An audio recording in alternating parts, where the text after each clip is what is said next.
time to meet Clifton. With your host, Ray Grabowski. Here's Ray. Good evening, Clifton. Thanks for joining us. We have a great show planned for tonight.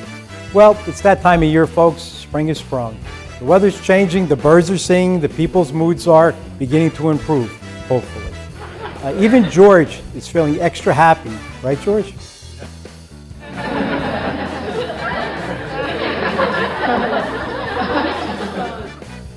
Well, anyway, we're excited to be joined by some great guests, so let's shed those winter coats and spring into action for tonight's show. Stay tuned, we'll be right back.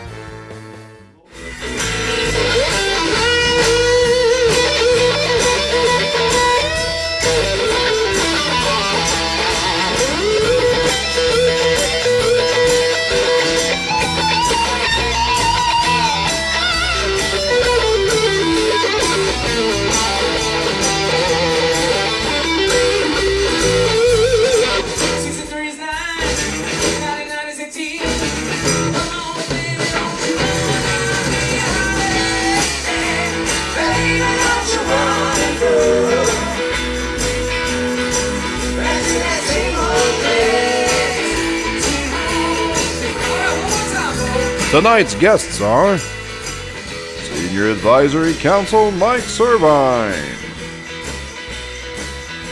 Paratransit Director Ahmet Akdag, Clifton Health Department's Melissa Spencer and Thomas Patti,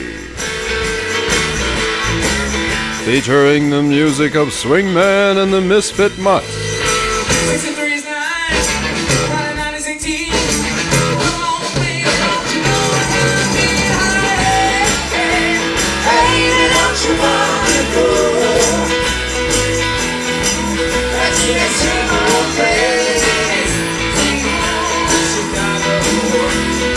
So sit back, relax, and enjoy another episode of Meet Clifton. Welcome back. My first guest tonight is Mr. Mike Cervine from Clifton. He has quite a list of accomplishments. He's the Grand Knight at St. Philip's. He's the president of the Genealogy Club. He's a member of Clifton Senior Advisory Committee, member of Passaic County Senior Advisory, Passaic County Volunteer Medicare. The list goes on and on. We're glad Mike's here. Tonight we're going to have a couple topics. We're going to talk about the Anchor Program, Medicare Part D, Genealogy Club, and a few other things. But, you know, Mike, thanks for coming on first. I appreciate that. I'm glad to, Ray. Thank you.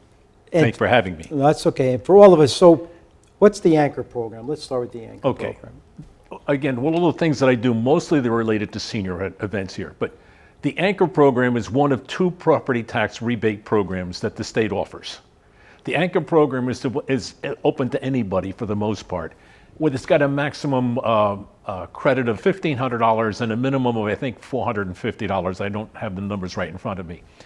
But basically, it's a way of the state trying to keep people in town. Actually, not in town, in the state. Because so many people with our high property taxes here, Sure, I mean, I think it varies, but it's the highest in the state, in the country, I believe, right now. Right. You know, people are leaving the state in droves, especially seniors. So there's this program, and there's a website, which I've given over there to Diane, that shows what they call where they can go to get the information on that. It's really not a lot to do with it. Everyone can do it along with that. Even renters are capable of doing it. So everyone should be taken care of it, especially seniors. The second program, or do you want me to go into that? Or No, I just want to ask you, go ahead. the Anchor Program, what's the advantage? Like, what if they sign up for this program, what do they get? They're going to get a discount on their, what do you call it, on their property taxes. Okay. A maximum of $1,500 and a minimum of $450. To clarify that. Okay. Okay, so yeah, now we can work on to the PTR program. PTR program, this one is really probably more important to most of the seniors today because this is a way that actually is better known as the property tax freeze. And what that is it freezes our property taxes at a particular level.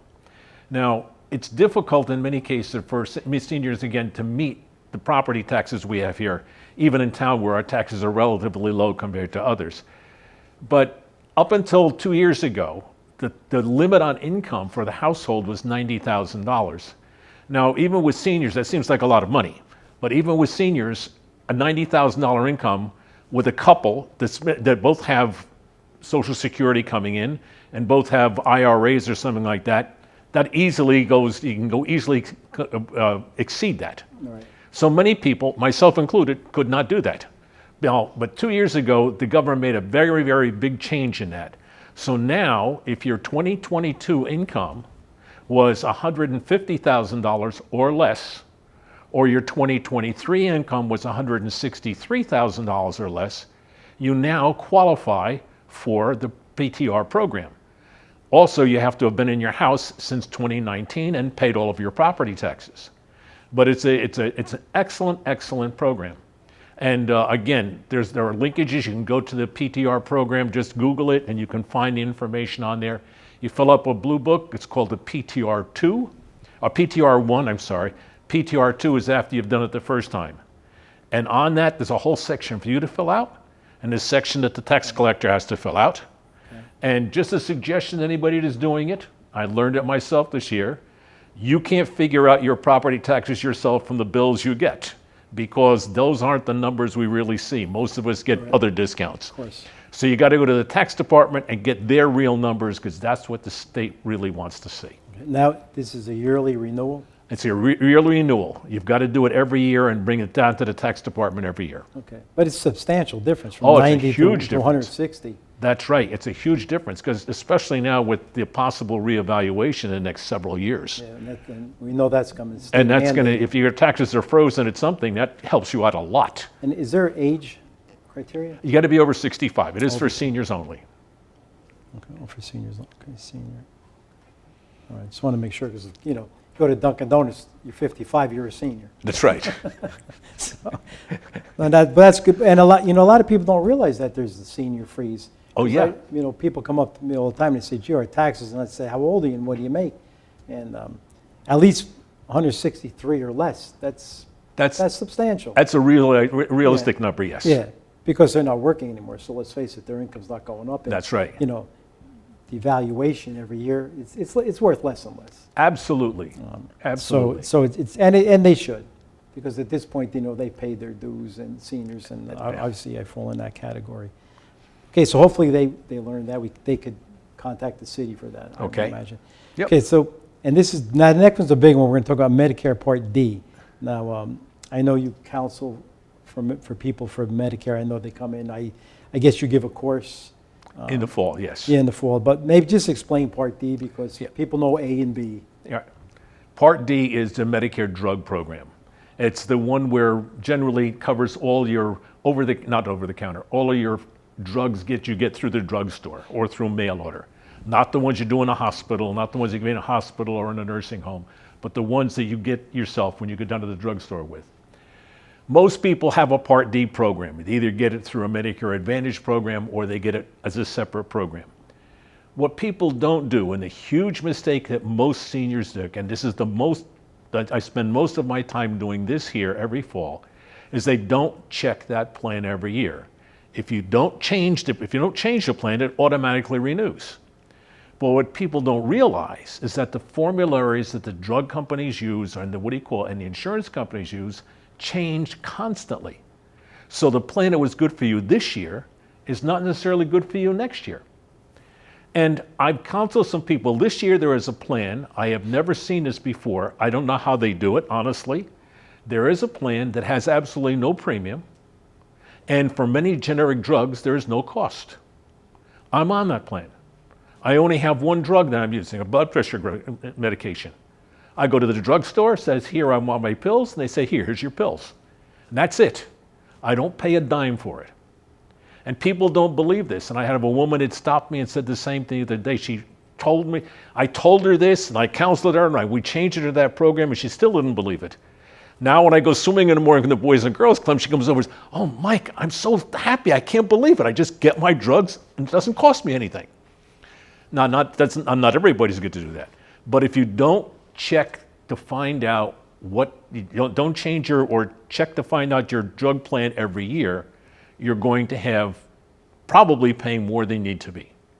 And who can qualify for Part D? Everyone or anybody is qualified for Medicare. Anybody that gets onto Medicare, whether you're 65 or over, or you're disabled. And the qualifications for Medicare for the disabled is a little bit differently, but basically if you're disabled by Social Security or you're, what do you call it, you're over 65, you qualify for Medicare Part D. So, I know, sounds great. Why wouldn't they tell you this when you take out your Medicare, that you can get Medicare Part D? Because it sounds simple. Yeah, it does. But the idea is there's very little information about Medicare that's available to people other than the Medicare in You book. And if you have insomnia, just read that at night.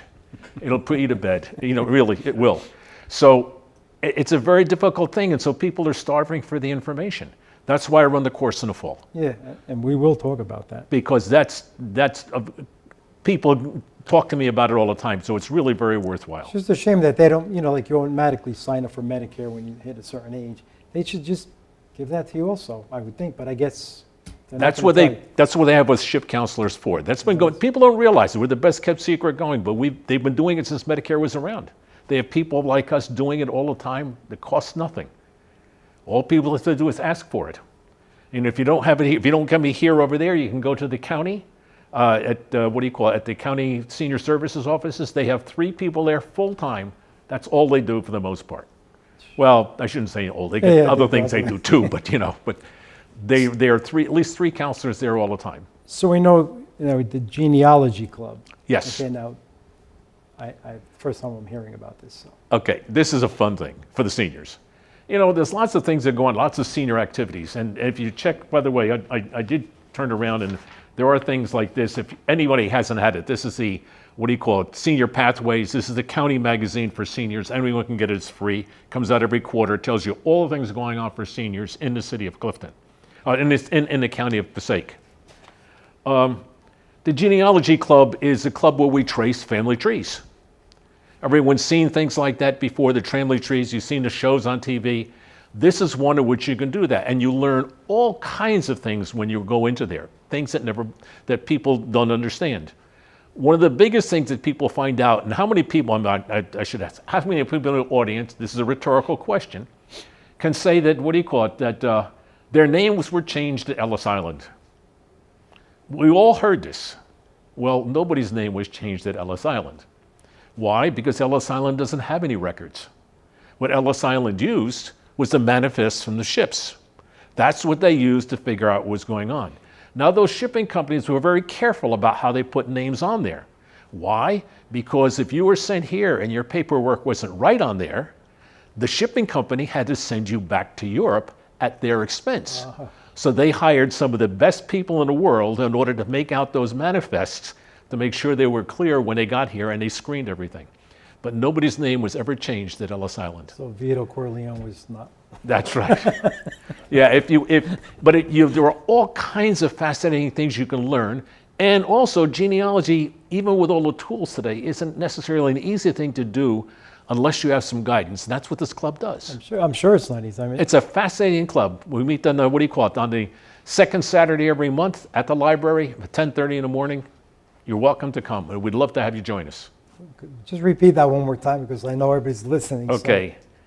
We meet the second Saturday of the month at the main library, 10:30 in the morning, and everyone is welcome to club. Come. That's great. And I'm your last question. I'm going to read it because it says, you're also on the Passaic County Senior Advisory Council. Now, can you tell us a bit about that council, what it does, and what our Clifton residents should know? Okay. I mentioned it before. I mentioned the Senior Pathways. They showed copies of it. What we do is we're representatives on almost every county, every community of the 15 communities in Passaic County. I think it's 15, maybe it's 16, I'm not sure anymore. But we have people on there. So we have a maximum of 25 people. We meet every month from September through June. And we are responsible for advising the Director of Seniors, Veterans, and Disabled Services on the effects of the things for seniors. Our primary function is to go out into the community like this and tell people what is available to them at the county, and to find out what kind of difficulties they're having, any problems they may be having that the county needs to solve. For example, the food program that we have down at the senior center, right. That's actually run by the county. So we go over there, and we have actually a group of committee to go out there, and they visit there from time to time. They have a meal there, and they talk to the seniors to find out what's going on. Several years ago, we had a situation over there where there were many seniors in very different what do you call it, places on the same program were saying the food was way too salty. So they went through it and they found different vendors that could reduce the salt content. And most seniors shouldn't be on a heavy salt diet anyway. So these are one of the things we do. But they have a senior art show for people that are some phenomenal artists here in senior citizens in Passaic County. And people, how many people know that there's a picnic, a free picnic up in Rifle Camp Park every year? Every year in September. And you can find your county commissioners out there frying hamburgers and doing hot dogs for you. That's what they're out there every year, totally free. They have a Christmas party up at the Batagra in Hawthorne. That's not totally free, but it's heavily discounted. But that sells out very quickly. Well, sure. But they have all kinds of services. So Passaic County Senior Services up at, what do you call it, at 930 Riverview Drive, Suite 200. All kinds of good benefits for you. SHIP counselors, things like that. Is there, because they're listening, obviously, and now they're interested, how do they get this information? Is there a website they could go on? The county has a website, right? If you actually can Google, you can go to the county, Passaic County. I would Google PassaiCcounty.org. There's different departments have different things, and the seniors, the veterans, and and disabled services has their own. And you can see it up there. Because I've given a lot of information, but they're going to come back and say, well, gee, how do we do this? But you're right, PassaiCcounty.org, and I'm sure you can navigate through the website. Go through the website, exactly, yep. And especially for the free barbecues. Yeah. No, but this is very good. A lot of people don't know. And No, I'm glad you're doing this because you're actually very diligent. And, I know we're lucky you do it for Clifton, which is great. Hey, Ray, God's been good to me. I got to give back. So Nothing, no. I appreciate it, Mike. Thank you for the information. If you have any questions, please, contact the city or the county. Mike? Thank you, appreciate Ray. everything Always a you do. pleasure. No, thank Always you a very pleasure much. Thank talking to you. We'll be right back.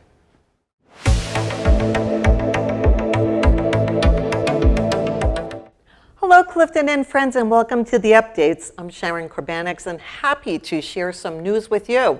We hope everyone had a great St. Patty's Day, and a special shout out to our friend George and his legendary hot dogs and secret relish sauce that's been around for many years. So always good to see you, and we wish you continued success in years to come as well. The Clifton Arts Center is presenting a special exhibit by Springboard artists entitled Women's Work, Unique Visions by Women. And the show will be running through March 30th, so do try to make it down there to enjoy the lovely artwork. And it's on City Hall grounds. The Assumption of the Holy Virgin Church will be hosting their annual Fish and Chips dinner on April 6th from 5 p.m. to 7 p.m. at 35 Orange Avenue, which is off of Van Houten Avenue near Huron Ave. And for more information on this, call Donna at 973-365-1473. And finally, the Clifton Recreation Department will be hosting their annual Sunday Bingo on Sunday, April 7th at 1232 Main Avenue. There will be prizes for bingo, ice cream sundaes that you can prepare yourself, and of course, bingo. So please call 973-470-5956 to register for this fun event. And thank you again for your attention and time, and we'll see you around town, and we wish you all a happy holiday season coming up this spring. So thank you again.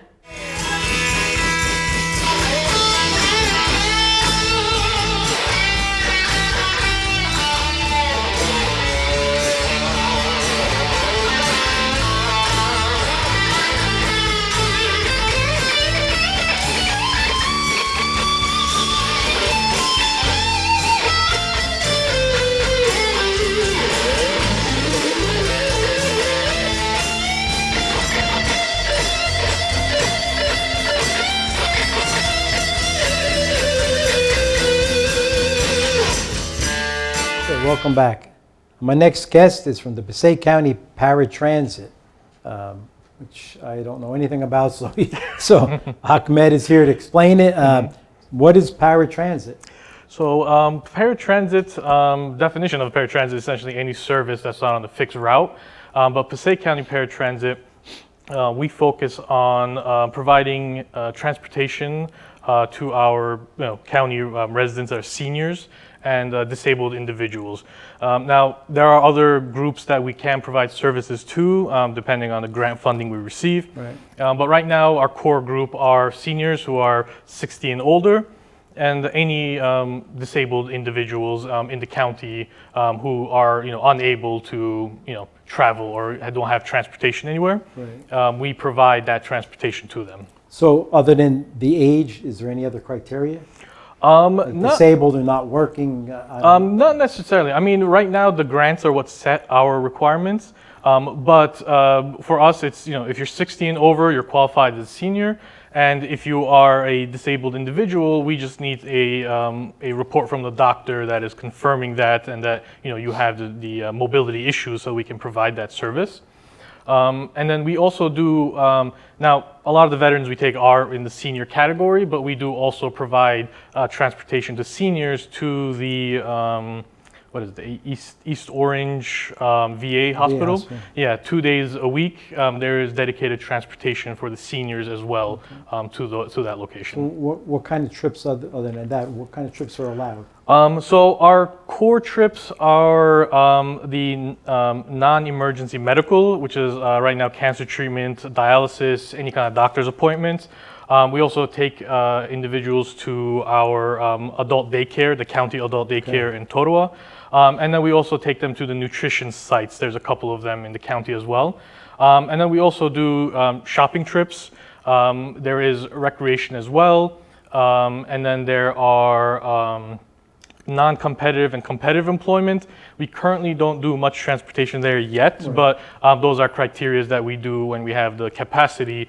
We do provide that. So if it's non-competitive, it's kind of like group workshops, right. And then competitive employment is if they need to get to a actual gainful employment place, and we are able to provide trips for that. Though currently we don't, but I believe Passaic, who we have a shared service agreement with, right. They actually have a few individuals that they do take to their workplaces, okay. Who are disabled individuals and they can't transport themselves. I know George has a question, but let me just ask one other. Yep. Are these scheduled appointments? In other words, yes. So that's the important factor here. These are scheduled. Right. We don't have a system in place per se, like on the website where you type it in. We're very streamlined. It's you give us a call. We have a team of dispatchers. You tell us your name, you give us your information if you're not in the system, and then you tell us where you're looking to go, what the purpose of the trip is, and then when that appointment is, what time, what date. We usually ask that it be scheduled, within 14 days, and obviously the further ahead that you schedule it and reach out to us, the better. We have had people calling us on the same day or saying the next day, do you have appointments? But, we are, the county has a lot of residents who need our service, so we are usually first come, first serve. Right. But, so, not myself, but let's say someone's on dialysis and they have to go 3 times a week for X amount of time. Yes, they let us know about that. And in fact, the dialysis center will send us a fax saying that, this patient needs to come at this time, this week, this frequency on these dates. And we put them into the system as what we call a subscription. And that means that we will then, automatically have them appointed so that on those days and those times, we are constantly providing that service. Because I know, people, I'm sorry, George. That's fine. Your company or who you work for also works, it coincides with Clifton, right? Yeah, Clifton is also one of the towns we have a shared service with, Clifton Outreach with Deidre. Okay. Yeah. I want to make sure everybody knows that. Yeah. And you also, the county also helps Clifton out. I mean, it seems like you would need an awful lot of vehicles because Passaic County is huge. And vehicles, yes, but you'll actually be surprised. The hardest one is actually drivers. We've had difficulty in drivers in the past. Thankfully, we have a new union contract that bumped up the salary quite a bit. So I've actually hired 6, I've put them in the pipeline to be hired, 6 new drivers with 2 more hopefully to be added to our roster to bring us up to 18 total drivers. Now obviously that's not where paratransit used to be. I do believe we used to have like 28 drivers. But drivers are the core part of it. And that'll catch up to the vehicles that we have, but I'm always conscious of the fact that we need more vehicles as well. Right. Yeah, so that So is this a something to work pitch for like someone who needs a job? on. Well, if they've got a CDL, they can apply. But yeah, it's a division that's being brought up to speed, so that we can make sure, and that's the reason I'm here, to let people know about it, because I have been hearing that unfortunately this service does not have as much visibility as I believe it should. Right. So I've been going out doing outreach and providing presentations. So if there's any organization out there that has seniors in their group or disabled individuals, I also do presentations where if they reach out to me, I will schedule a time to come in and introduce paratransit to their members. Because this is important because we have a growing senior population, Exactly. and I think the majority of people are over 60, 65. Mm-hmm. That's an awful lot of people. Yeah. So the services, it's great. I'm sure at some point though, it's really hard to service as many people as call. Mm-hmm. So I guess you'd go by priority by severity of Yeah, so we are kind of required to do first come first serve, though we do we'll emphasize the ones that are the critical care for the Right. medical ones. But thankfully, as part of paratransit, we're not just like the one stop. We do also have a network with New Jersey Transit and other organizations called Transit Management Associations, I believe they're called, which are basically like private companies that also provide paratransit services. So in the case that we are beyond our capacity, we are able to make referrals for anyone that reaches out to us, because we also want to be able to kind of get them that service. Right, and this is a lot of information. I'm sure people will watch this and they'll reach out. We'll have a contact number, Yeah. probably on the screen. But do you provide any other resources? Yeah, so essentially the crux of our resources is, we are part of the Department of Senior Services. So whenever we have anyone that reaches out to us, mainly we provide the rides as paratransit. But if there's anyone that reaches out to us with any questions regarding anything else regarding senior services, nutrition sites, the daycares, anything involving veterans, resource for veterans, we are kind of also providing connections to that. I'm working on having our buses kind of be information platforms as well. So I'm working on having our buses contain information so that when our riders come in, it'll have information from the county, it'll have information from the department, and it'll have information from any relevant, nonprofits that are, have a critical information they want to get out to, the target audience that we provide services to. So it is, when it comes to other resources, essentially the ridership we have, we also make sure to provide them additional information so they know what other options are available for them out there. And just lastly, if they need more information, is this on the county website? So we do have, Is there, something where we could. We do have a page on the county website. So when you go to the county website, it's going to be within the Department of Senior Services, but it is going to say paratransit. And that is kind of be our website. I just Google it, so I wrote Passaic County Paratransit, and it brings me right to the page. I find that to be a lot easier. But we do have a page there. It'll have a brochure. In fact, I brought an example here. So the brochure has a bunch of information in there about who to call, some ADA stuff, Title VI stuff. Right. Same thing. It'll be on the website, and then on the website it'll have our phone number as well as the phone number for Clifton Outreach and Passaic for residents of those municipalities. I appreciate the information. And you're right. You Google, get more information. Maybe we could leave some of those down in the City Hall for Yeah, people. Because people walk in City Hall, they see that, they'll pick it up. And if they're watching the show, we could probably have some down there for them. Yeah, just in absolutely. case, 'cause That's it's one an thing we do important as well. service. A lot of people need this. Yeah. I appreciate you coming on. Absolutely, Ray. Thank you. We'll be right back.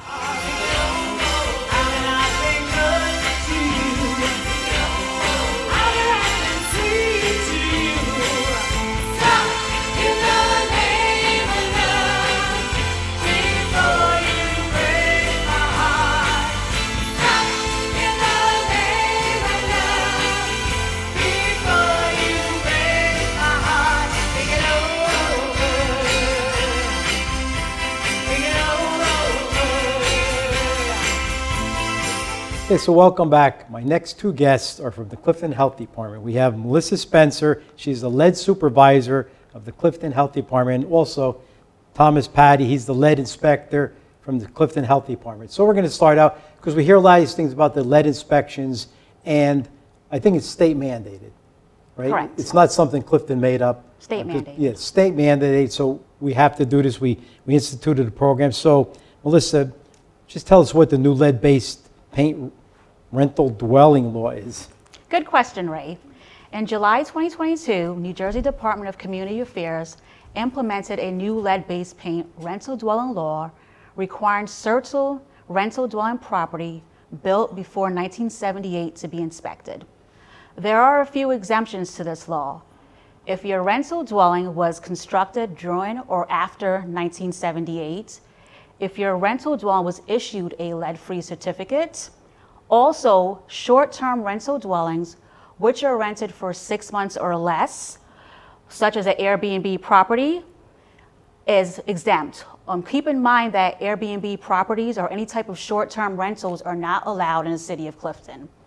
Lastly, all multi-dwelling 3 or more units which are registered with DCA for at least 10 years and have no outstanding violations are exempt from this law.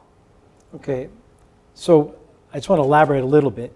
The inspections, when you go in, this is only rental. So if, let's say I live in a 2-family and I'm owner occupied, it would only be the rental. Correct. The Correct. law only pertains to rental dwelling. So the landlord, just because he resides there, he still wouldn't have to pay because it's not a rental property. Okay, and the inspection is only bedrooms? No. So we charge $300 for a 1-bedroom and $30 for each additional bedroom, and a mandatory $20 fee, which has to be deposited into the lead trust housing funds. Okay, I'm going to cover that down. Further yeah. on, I know you'll discuss. Yeah, it. I just want to know. say, I know it's basically bedrooms, but, so Tom, people are saying, what's the big deal about lead? But obviously there is a big deal, so Yes, maybe you there could is. explain the concern. Yeah, actually, there's a two-part to this answer.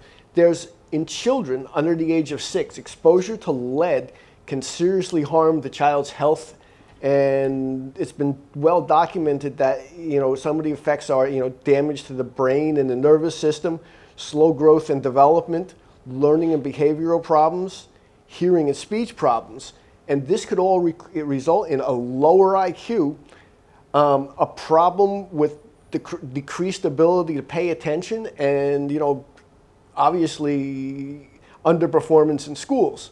Now, that's our primary concern, which is children. Right. But at the same time, in adults, lead exposure can have also some pretty bad effects. Lead in the body is distributed to the brain, the liver, the kidneys, and the bones, and it's stored in the teeth and the bones, where it can accumulate, and over time it gets to a toxic level. There's really no level of lead exposure that is known to be not harmful to you. So Right. even the smallest amount of lead exposure is will affect something.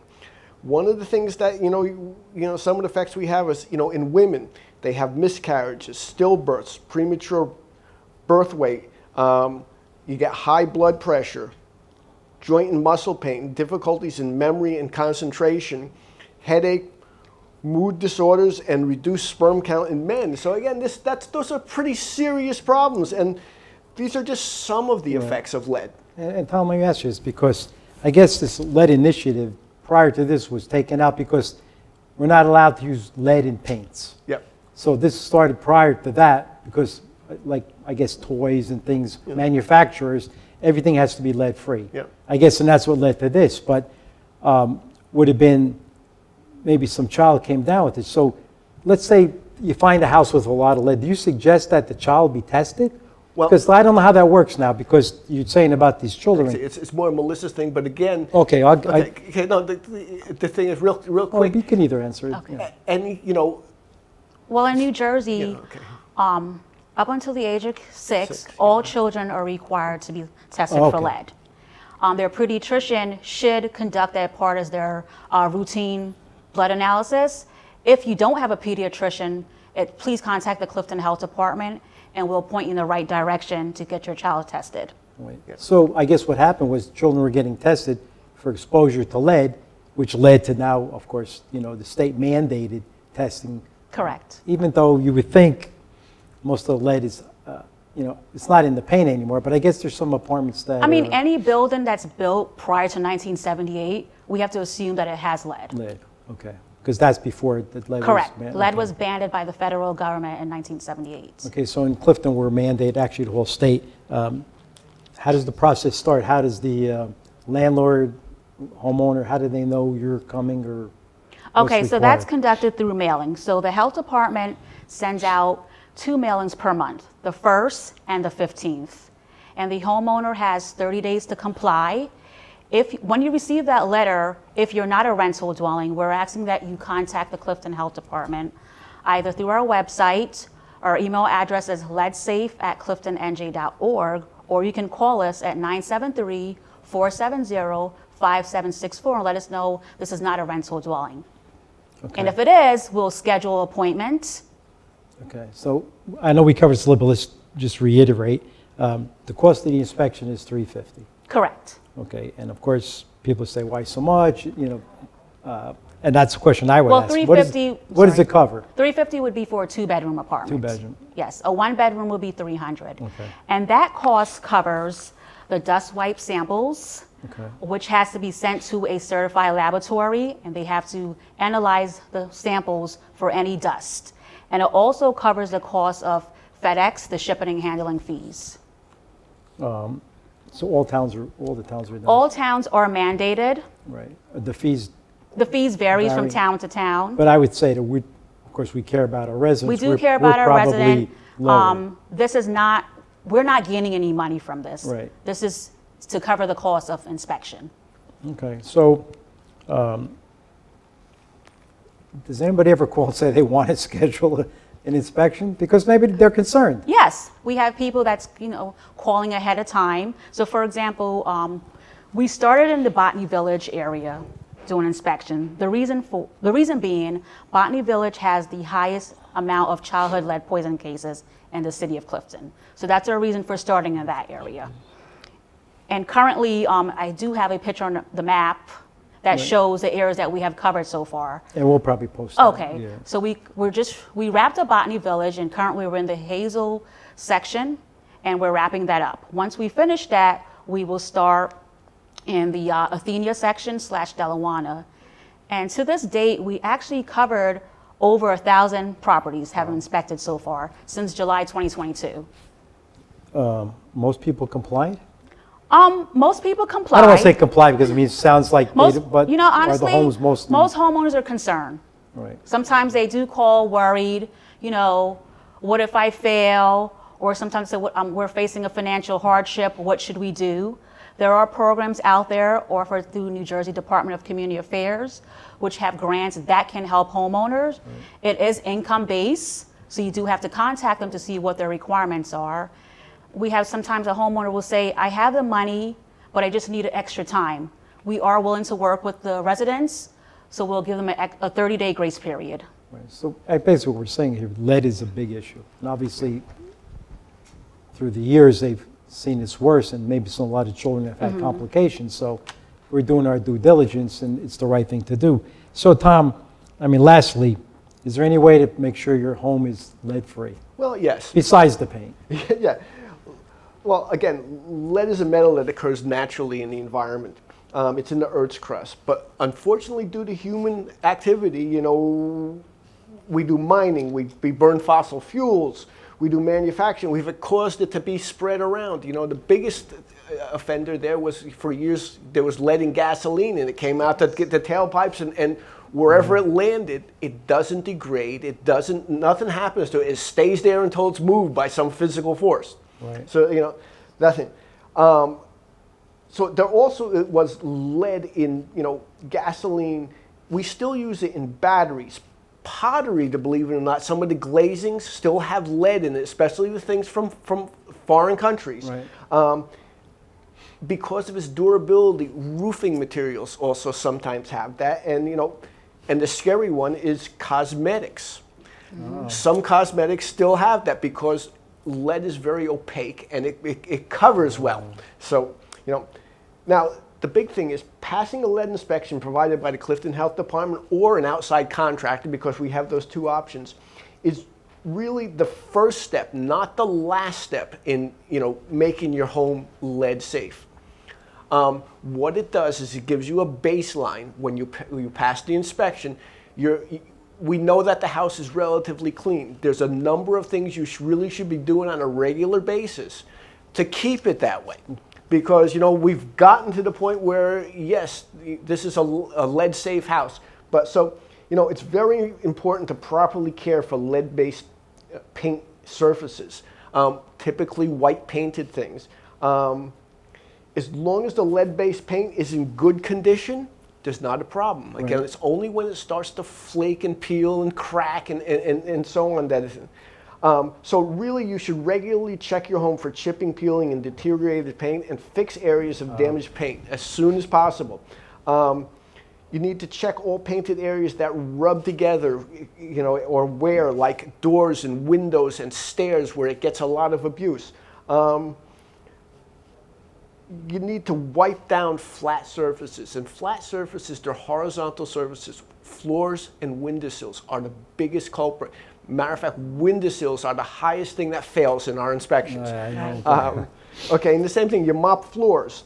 And, it's cleaning, it's good housekeeping. So it's housekeeping. Okay, just one final thing, too, is there are people that work in industries that they're exposed to lead. Construction, auto mechanics, battery manufacturing, plumbers even at this point.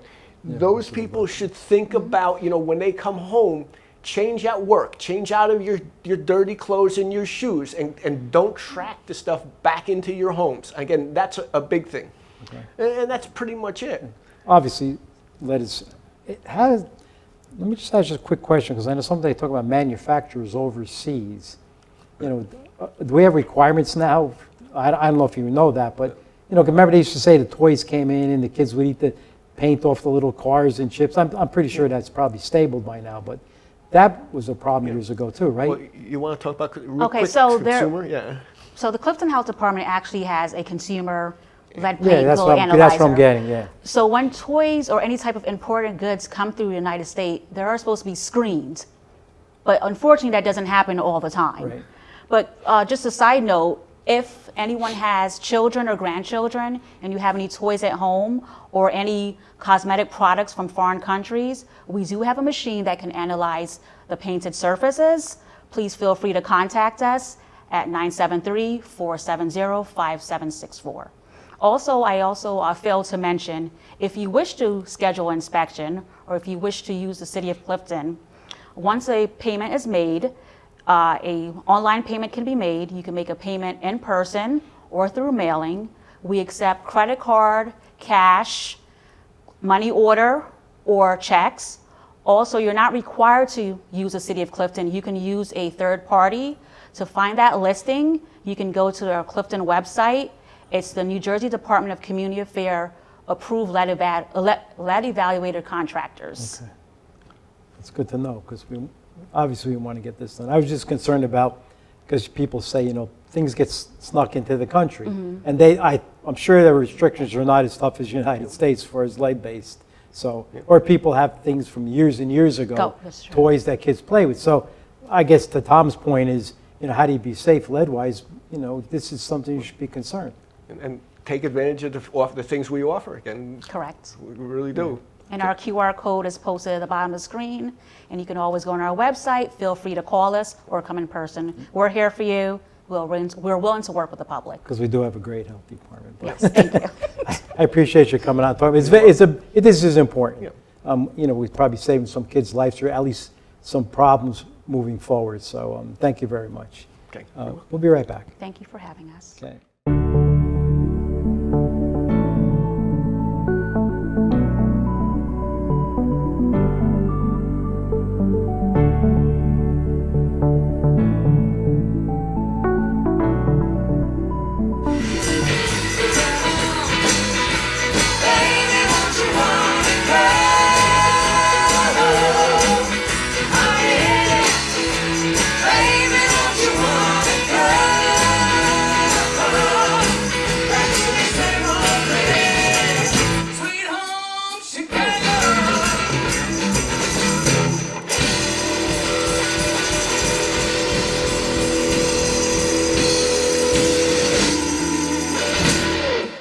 Well, we thank everyone for tuning in tonight. We hope you enjoyed the show. As always, be good to your friends and family. Respect your neighbors. This is a great city. Keep Clifton close to your heart. Thank you, and have a good night.